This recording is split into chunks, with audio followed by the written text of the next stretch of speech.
Hi all, my name is Olivia Morrissey. I'm a women's transformational mentor, a writer, and a healer, and my passion is making everything that I know about the self-help and the self-love section of the bookstore digestible and relatable to you all.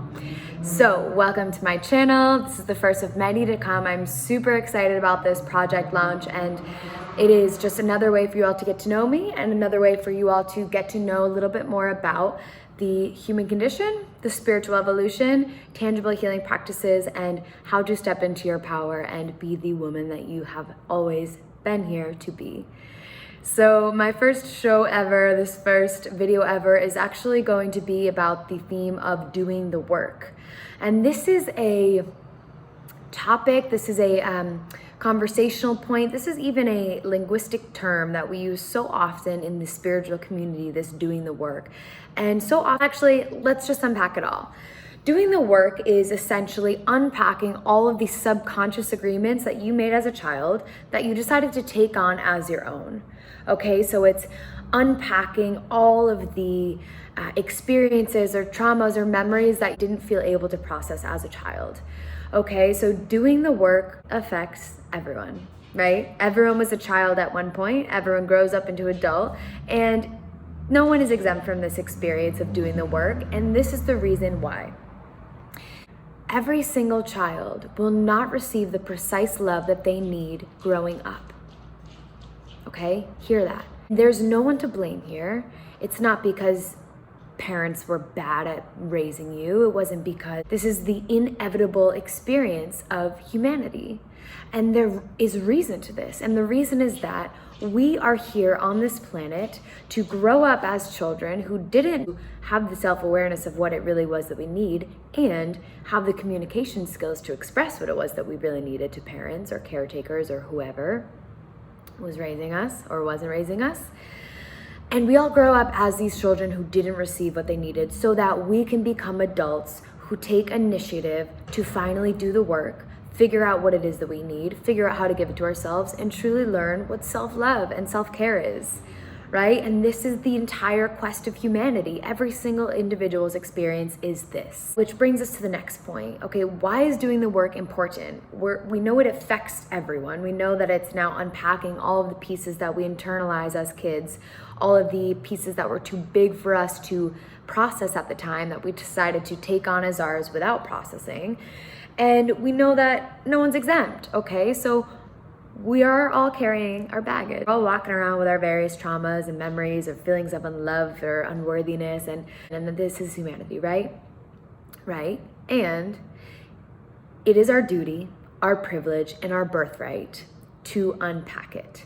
Okay, so why do we have to unpack it? It sounds like it hurts, it sounds uncomfortable, it sounds so icky, it sounds like I definitely don't want to do it, right? That's what you're thinking. I know this because same, I didn't want to unpack it. And the reason that we have to unpack it is because everything that we've been carrying that we haven't spent the time to process or work through or unpack is actually ending up affecting every single relationship that we have with our coworkers, our intimate partners, sexually, with our bosses, with ourselves.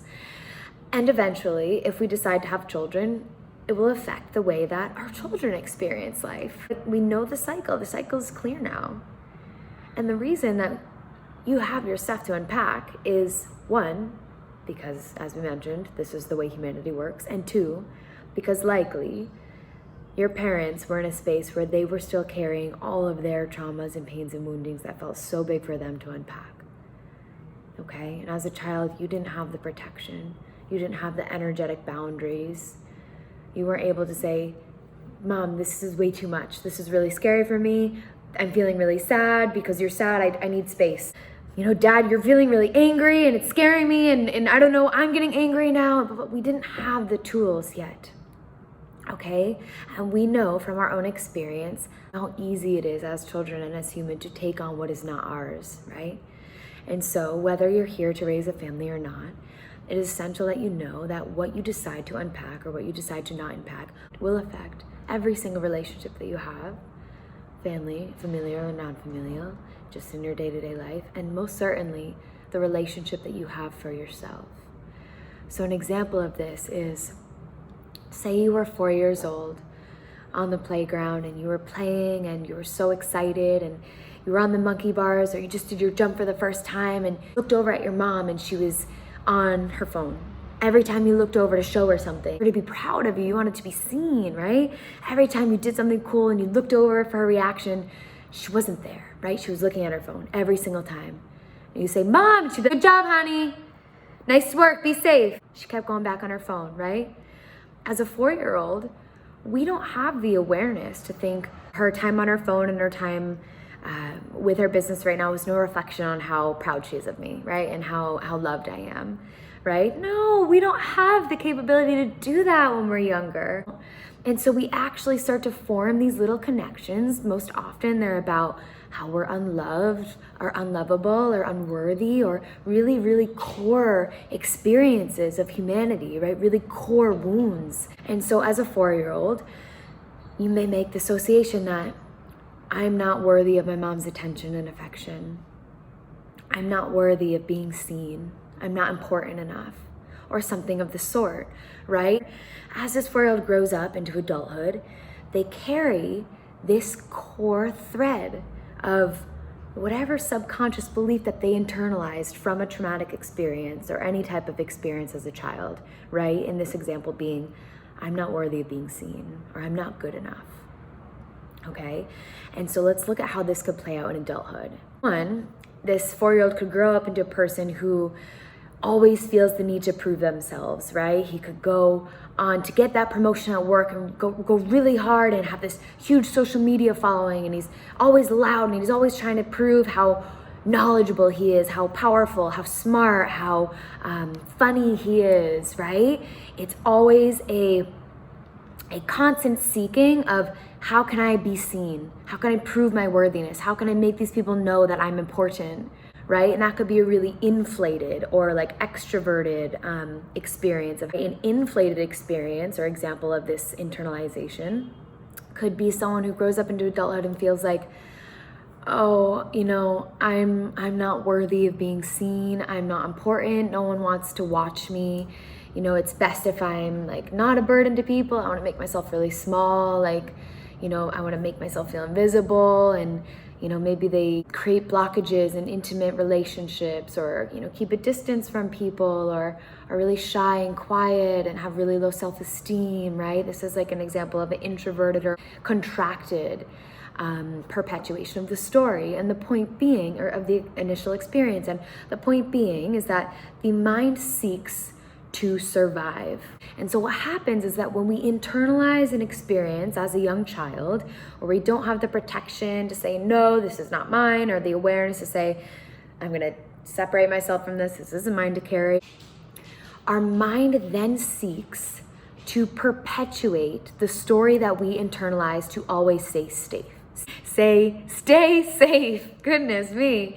Okay, so this 4-year-old who decided to, and this is not conscious, folks. This is a very subconscious, and the word decided came out, but I want you to know it's not about the 4-year-old saying, you know what, I'm going to make this mean that I am unworthy, and I decide from this day on I am unworthy of attention because my mom didn't watch me on the playground. This is a very subconscious internalization and perpetuation. And while, yes, this person may be like, I actively choose to, I'm going to make sure this person knows who I am when I walk in the room, right? These may be active or like conscious decisions, but what's in our subconscious is the initial experience that we forgot or were unable to unpack, and the awareness of why we feel so set on getting that person to look at us as soon as we walk in the room, set on being small and cutting off all intimate relations.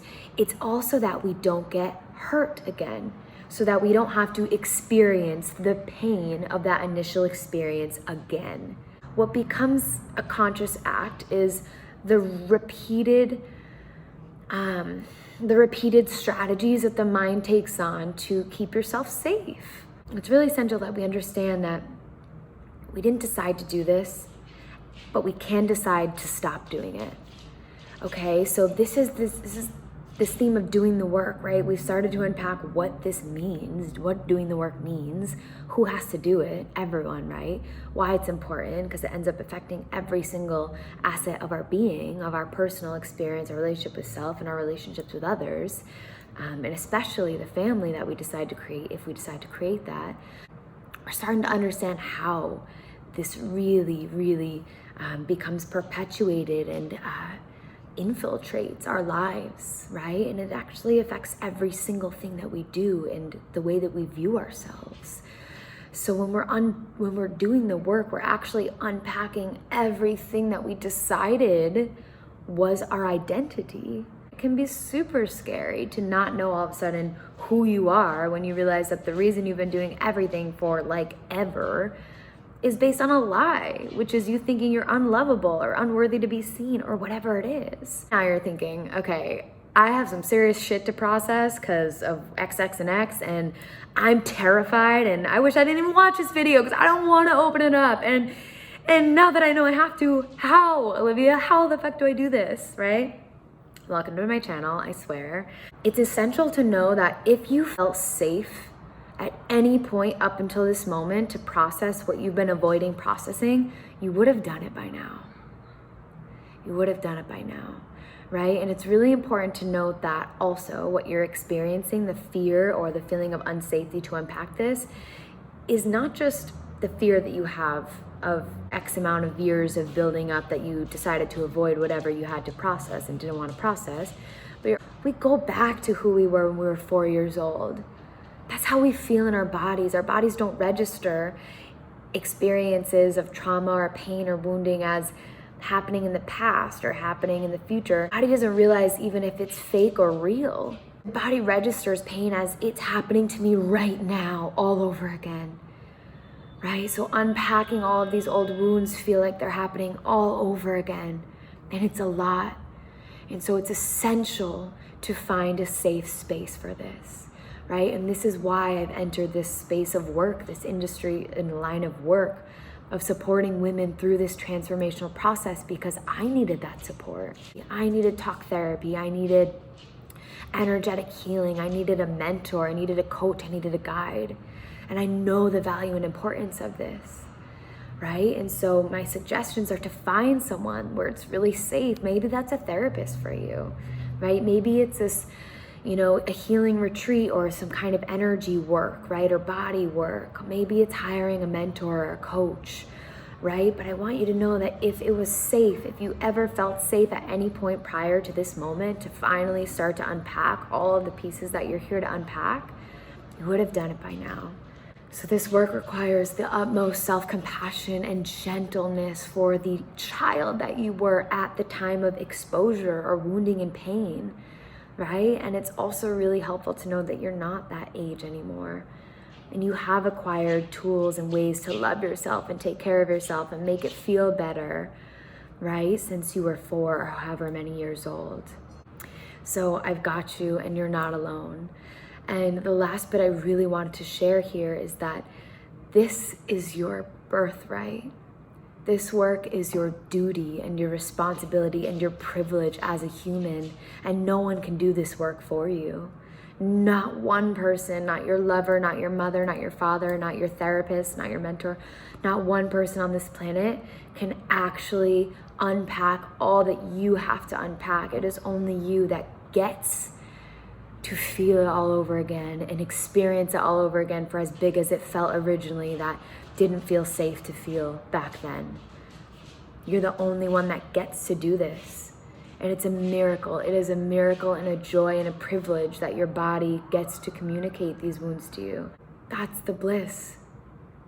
That's the joy of the human experience, that we feel something. In contrast to deep wounds and pains and darknesses, that's how we feel light. That's how we feel love and freedom and connection and intimacy. The healing, everything that's on the other side of walking through that fire. So, I've got you. I support you. I'm here if you have any questions at all, and I thank you so much for listening to this first ever video of Doing the Work. I welcome all questions, and I hope to open up this dialogue and normalize this experience and make it practical and make it tangible. And I'm so excited for what's to come. Thank you for being here. Happy day all. I'm Olivia Morrissey, and we'll see you next time.